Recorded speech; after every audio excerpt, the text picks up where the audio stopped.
a memorial service on Thursday for Charleston Hartfield, an off-duty Las Vegas police officer killed in the mass shooting at the Route 91 Harvest Festival.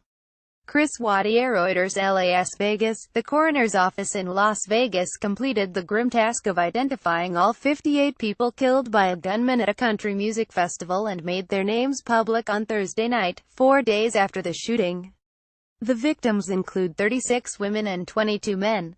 The oldest was 67, the youngest 20. They traveled to Las Vegas from across the United States.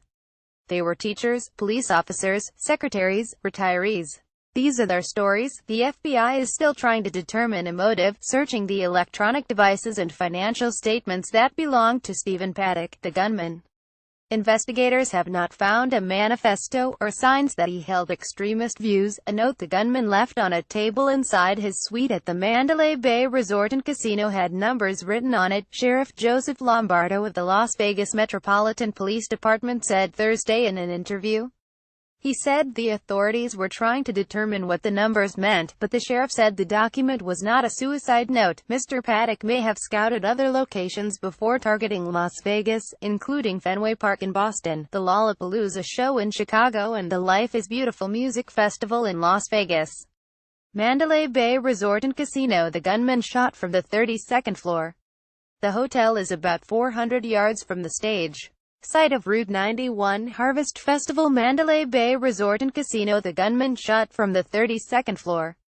The hotel is about 400 yards from the stage site of Route 91 Harvest Festival. Mandalay Bay Resort and Casino. The gunman shot from the 32nd floor site of Route 91 Harvest Festival. Investigators continue to piece together the life and mindset of a gunman who had no apparent history of violence. What we know is Stephen Paddock is a man who spent decades acquiring weapons and ammo and living a secret life, much of which will never be fully understood, Sheriff Lombardo said. The sheriff said that a few days before the shooting, the gunman took another set of rooms in a high-rise building near another music festival. Through Airbnb, he rented a unit in the Ogden, a condominium building in downtown Las Vegas with a view of the Life is Beautiful festival, held September 22 to Sept. 25. At least 3 of the rifles Mr. Paddock had in his luxury suite on the 32nd floor of the Mandalay Bay Resort and Casino were equipped with scopes. NRA calls for greater regulation of rapid-fire devices. The National Rifle Association on Thursday endorsed tighter restrictions on bump stocks, devices that can turn a gun into a rapid-fire weapon, but did not say they should be outlawed.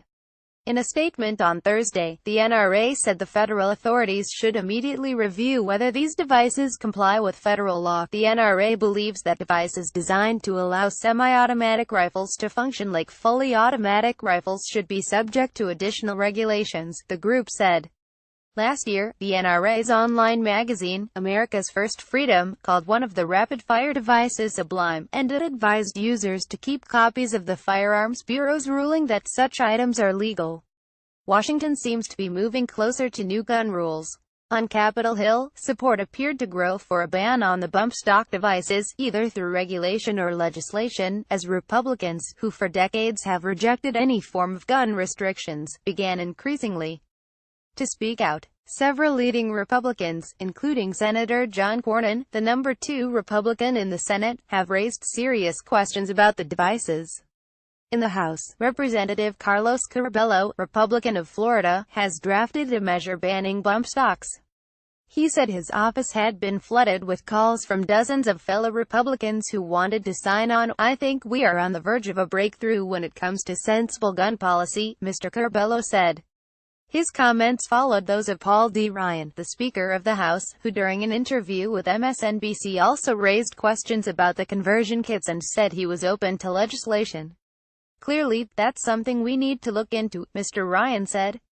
Reporting was contributed by Jennifer Medina, Mitch Smith and Mark Lendler from Las Vegas, Miriam Jordan from Los Angeles, Jonah Engel Bromwich, Richard Perez Pina, Sherry Fink and Matthew Hogg from New York and Russell Goldman from Hong Kong.